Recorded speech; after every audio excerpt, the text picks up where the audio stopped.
Welcome back to Coffee, Eggs and Inspiration. This week, I am joined by the wonderful Shivvy Jervis. Welcome, Shivvy. Great, thank you for having me. I'm able to, essentially navigate my entire career virtually despite COVID. And so there's a lot of beauty of digital. There is a lot of soul in technology that we don't look at. If I can high five you right now, Craig, hang on, let me try this. I would. Oh, high five. Oh God, it's this side. Exactly.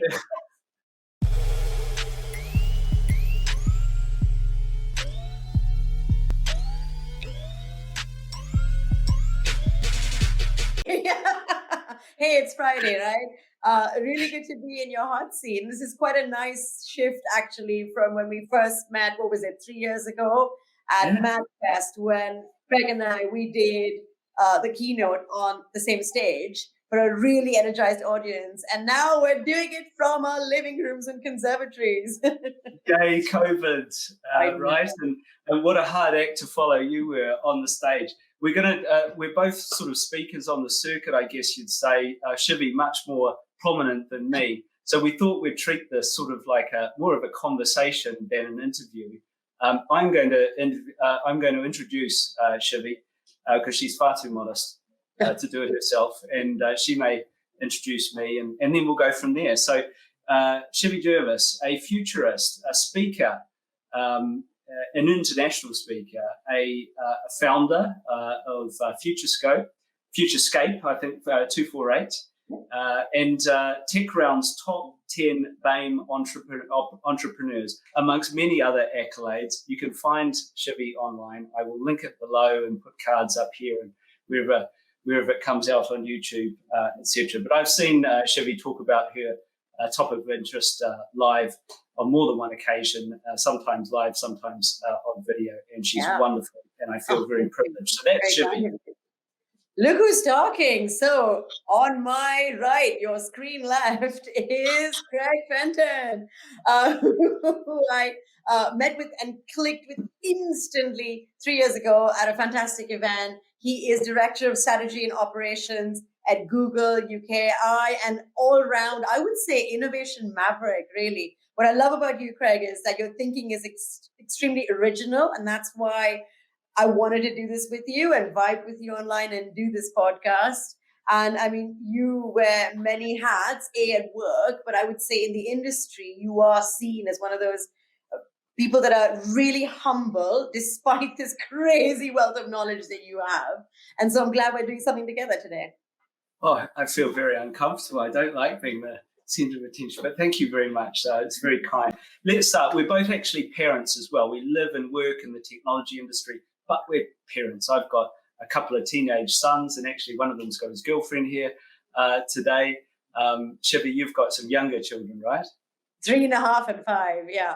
So no girlfriends or boyfriends just yet. That you know of. Yeah. Anyway, so apart from being practitioners, we sort of grapple with these issues of the interface, or the tension and helpfulness and all of that rolled into one between technology and humanity. Screen time is the number one thing for me. I've always struggled with it. We have limits in our household, harder to enforce now. They're a bit older. They're 18 and 15.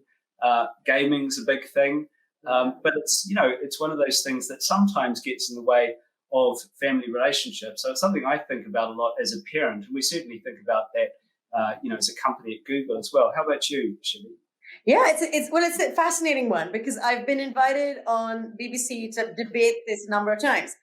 One time was prior to having kids. Okay, so I went on there and I said, look, I don't have kids yet, but I can give you a point of view as a technology futurist, where I study brain chemistry. I look at the intersection between neuroscience and what makes us tick, all these incredible innovations coming from the digital world, and then trying to map out for governments, for organizations, for startups, a real path to here are the tools that I think we'll use, and the ones that will actually go the distance. And so within doing that, actually, all of this stuff lives online.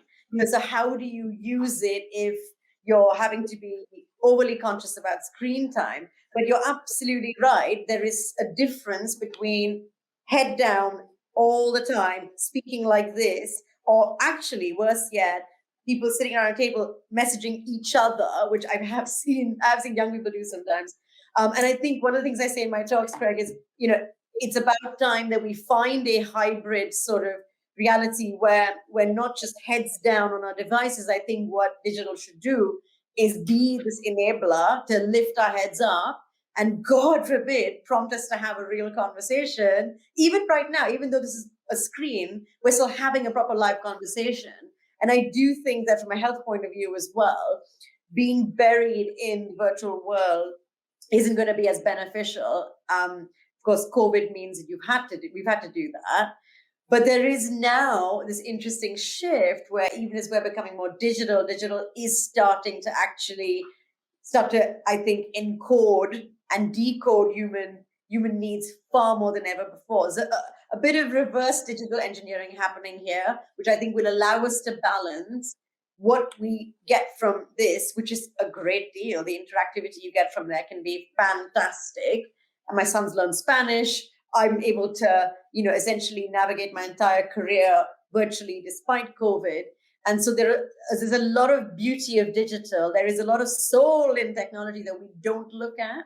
And I think people just go, oh my gosh, if someone's, been on their laptop for X number of hours, it's bad. And I think that's really dangerous because a lot you can get out of it. But we've got to have the human contact and, the tactile energy as well, being able to, I think there's a piece of research that says, Craig, that humans need up to 16 instances of touch a day, and you think, really? Oh my God, have I had my quota? And things like that. So we mustn't forget that we are tactile feeling creatures as well. Yeah, I love the way you talk about technology, because there's always that thing about the brain chemistry and the psychology of being human, and the way that you sort of talk about it in that context, I think is so important. And look, it's been a godsend. I mean, screen time, I can't really complain about it. My son, who's 15, he's homeschooling at the moment. We're filming this in April 2021, so we're still kind of in lockdown here in London.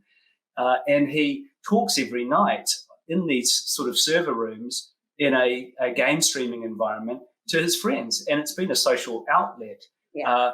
It would be much better if they were in the back garden, of course, but better than not talking to people, right? That's it. It is the next best thing. That's an excellent point. Exactly. And you're a futurist, right? You're a renowned commentator on where it's all going. What do you think are some of the big themes that you see and that you're excited about? So one of the things I speak about really often, Craig, is what I call human perception AI. And the technical name for this is affective computing. That's affective with an A. And the MIT started doing research into this years ago, and I've been following it for 5-6 years.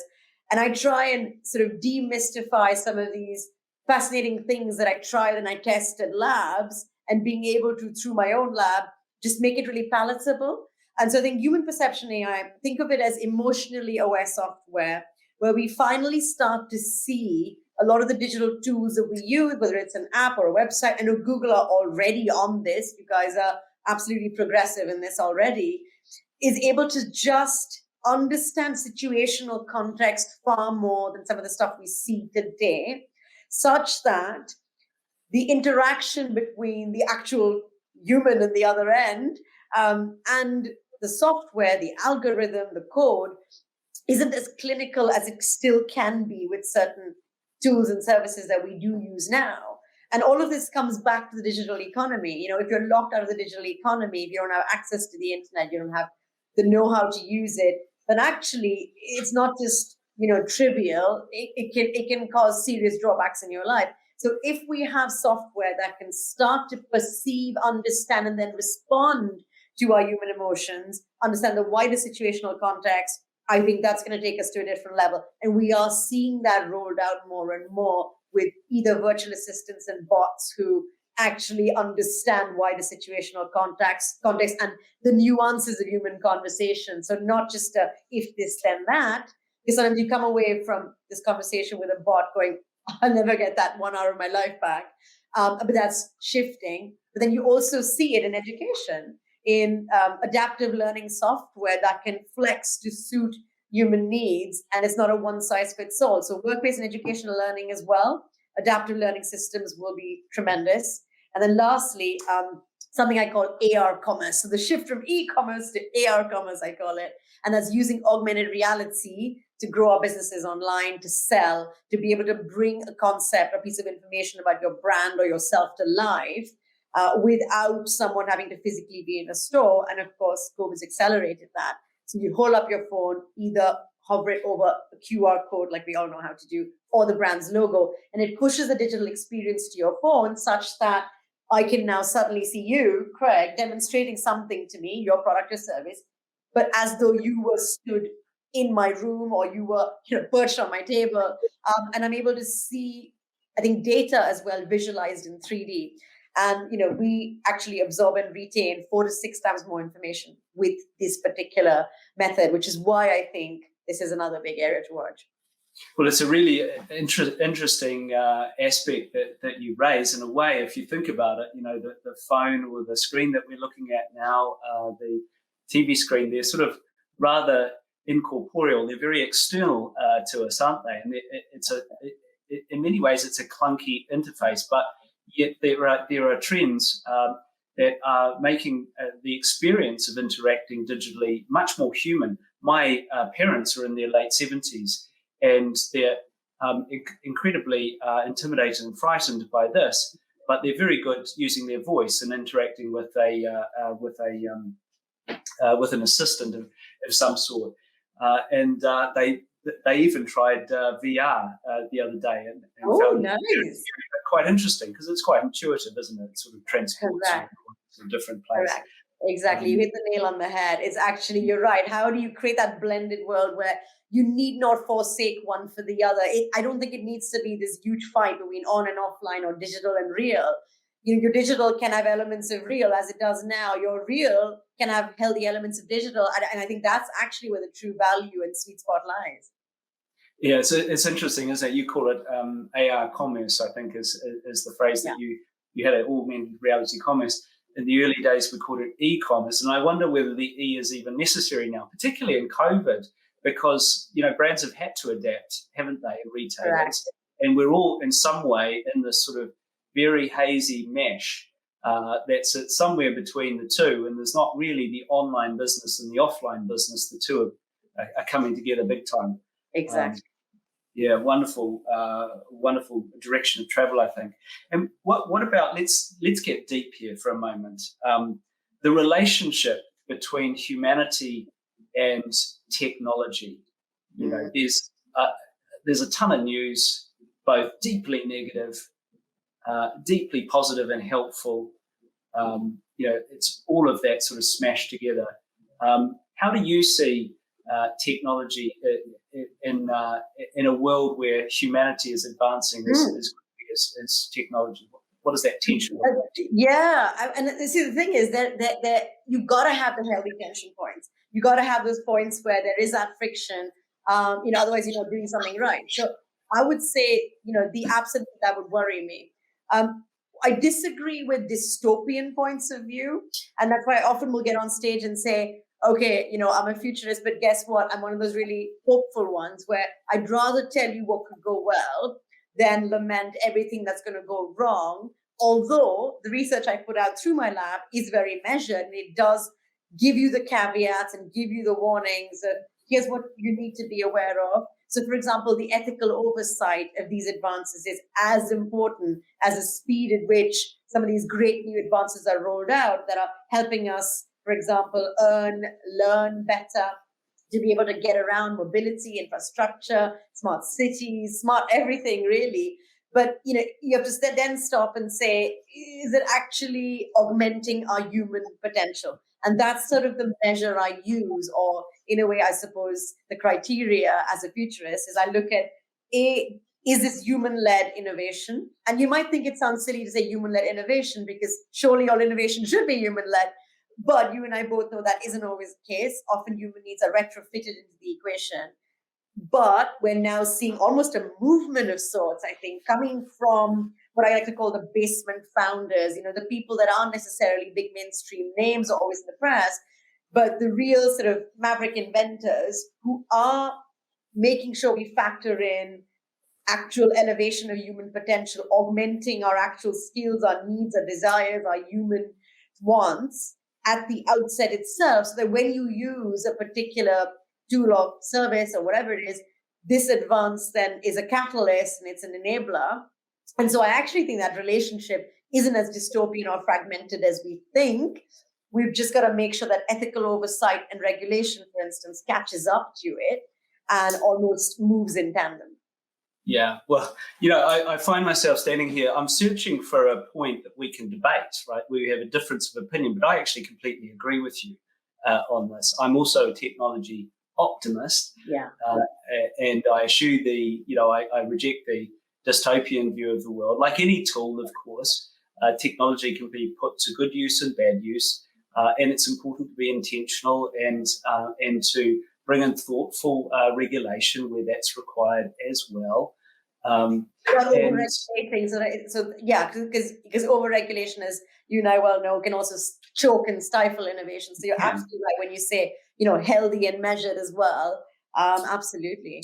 Healthy and measured as well. And, we think a lot about this in the AI businesses that we have in Google. DeepMind is one of them here in London, of course. And we have an ethical set of standards that we adhere to. It's sort of like the constitution of the business. And I think that's really one of the founders, in fact, of DeepMind, I think, is a philosophy graduate. And he thinks very deeply about the human end of putting technology in its helpful, augmentative way to good work and being very determined about that. If I can high five you right now, Craig, hang on, let me try this. I would. Oh, high five. Oh God, it's this side. Exactly. Everything's switched over. You're much more used to this than me. Yeah, I mean, we talk about technology, isn't it?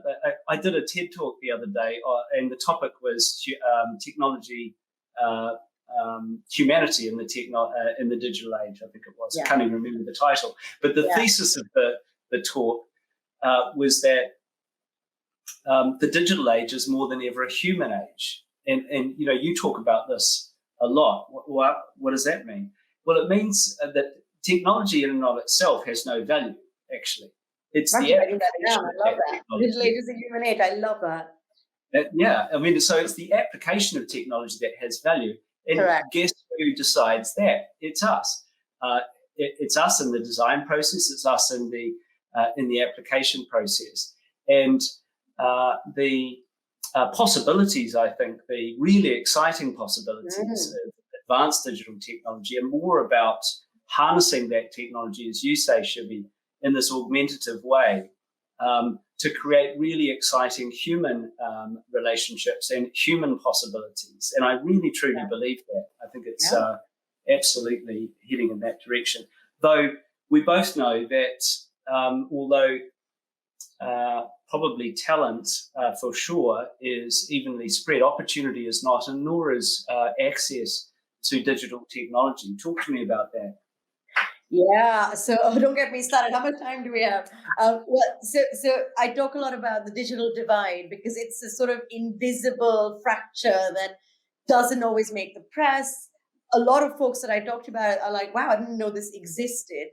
And yet, some of the stats are absolutely alarming that almost half of the world actually don't have reliable or any internet access. I mean, this baffles, right? The World Economic Forum, I think, pegs this figure to be 3.7 billion people are locked out of the digital economy.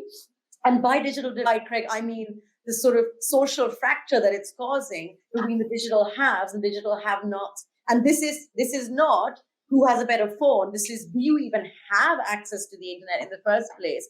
So it takes the shape of three things. One is access to connectivity, or being able to even connect to the internet. A lot of folks are locked out of it, because either they can't afford it, so socioeconomic reasons, or because they're in a rural area that doesn't have reliable access, or three, for many reasons, that it's simply dead and unavailable where they are. And we actually don't even realize this, but talking about the villages in India, we're talking about areas in Costa Rica and places like that. And the second is, they don't have the hardware to connect to it. So the tablet, the phone that we take for granted, not as easy for everyone to gain access to, especially socioeconomically. And the third is, you can't just close the physical digital divide.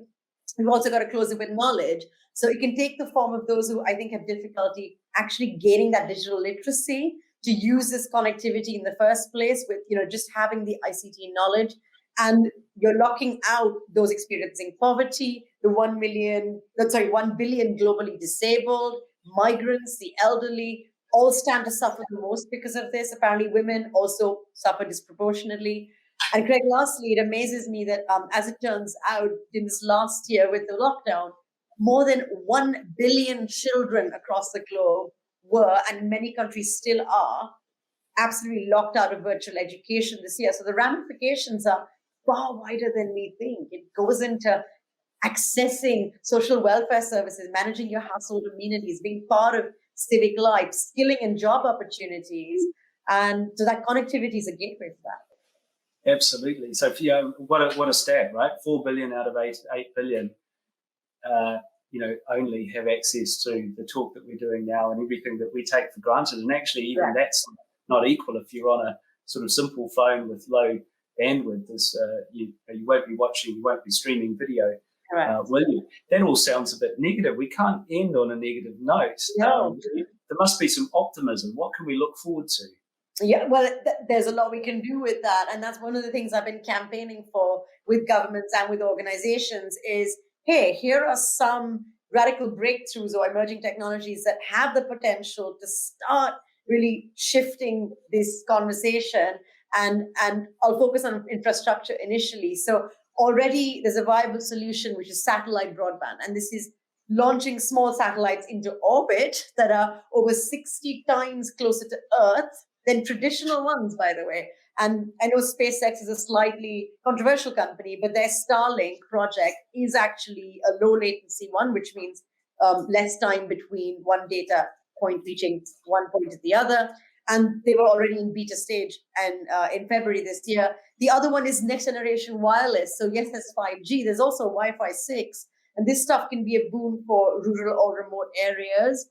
So the University of Surrey, for example, have a 6G innovation center already. And you've got open roaming technology from companies that would actually bond both 5G and Wi-Fi channels. And this service would be as good as fiber links. Then you've got agile networks. And by this, I mean, it's not just a fancy phrase. It actually allows us to tweak infrastructure while giving higher speed. And so optical connectivity, all of this stuff it may sound really boring, like it's dumb pipes, telco stuff, but it isn't. It's actually very sexy. It's actually going to be breathtaking in terms of what it can do. And then finally, Craig, I don't know what your thoughts are on this, but I guess device affordability is also really important, isn't it? And the Web Foundation found that actually patents and royalties on software and hardware can actually jack up and increase the cost of a smartphone to an end user like you and I by as much as 30%. So all these great developments in engineering and materials, again, not stuff we always think of as very cool, but they are actually resulting in the cost of smartphones decreasing rapidly and making them more affordable. I'm seeing this unfold in my home country of India, where I'm originally from already. Yeah, absolutely, and it's easy to forget that we live in London in the UK. That's it. A lot of viewers that watch my channel are in the US. We take for granted a $1,000 smartphone, right? Yes. And that's an incredibly, that's a very, very expensive computer. And, the reality in areas that you talk about in India and elsewhere is that $50, at the absolute outset is probably the maximum that most people can afford. And it needs to be good enough to access the information that you and I take for granted at the same time. I must do it. You talk about SpaceX and satellite broadband, which is a fascinating area. And I love Elon Musk and what he's doing in his vision. There's another very exciting company that's doing private launch of satellites called Rocket Lab. And I'm going to be parochial here. This is a New Zealand company. We're split headquarters between New Zealand and California, and they've launched, I think, 96 satellites already. So there's two big players actually in the private space race that are really putting that infrastructure into space. So shout out to the Rocket Lab. Ooh, I've got to look these guys up. Absolutely, too. Electron rocket, I think, is what they call it. Yeah, I mean, so there are notes of optimism here. As parents and people, of course, we struggle with exactly the same questions that most people talk about and struggle with themselves. Yet we see the possibilities, the augmentative possibilities, the helpfulness of technology. There's some wonderful developments that you've so eloquently articulated there that are going to make those possibilities more and more accessible, to lower that or narrow that digital divide. But also, I think we share the point of view as technology optimists that it's going to be okay, and this is something that's going to be helpful. And certainly, my strong view is that the digital age is more than ever a human age, and it will increasingly become so as the technology, as you rightly say, becomes much more organic in the way that we interact with it. Closing thoughts from you, Shivvy, as we close the session. Well, closing thought would be, it's actually going to be easier to stay human in a digital age, or even stay digital in a human age, as you put it, which is a fantastic way to put it, than we might think. So there are a whole bunch of everyday citizens like us out there who aren't necessarily working in, let's say, technology innovation. It is so much harder for folks like that, and I completely understand it, to be able to see that you don't need to forsake profits and purpose when you think about tech startups, tech giants. I think a lot of places are doing fantastic things that we just don't know of. And so there's a little bit of, I suppose, awareness here. But absolutely, I think the future, and it's my job to forecast and scenario plan. I don't just put my finger up in the end and go, ooh, I think that's going to happen, by the way. So it isn't this weird sort of tech crystal ball or anything. But I look at, human needs. And actually, that's universal. Human needs don't go out of fashion. They aren't a trend that drop in and out. That's almost a constant. And I think our need for connection, interaction, for that, to be able to use our intuition for all of this stuff, I don't think you're going to be able to have an AI system that can replicate human consciousness or empathy. Some people think there might be, but they're talking about 50 years from now, and even then, I don't think that's going to happen. So actually, I think there is a place for keeping people in the equation, and we are doing it, and we are headed in the right direction. So I think we're actually in a great place. Human needs won't go out of fashion. I love that line. What a great note to end on. Shivvy Jervis, it's been a real joy sharing some time with you on the screen here. Thanks so much for joining me. Thank you for having me.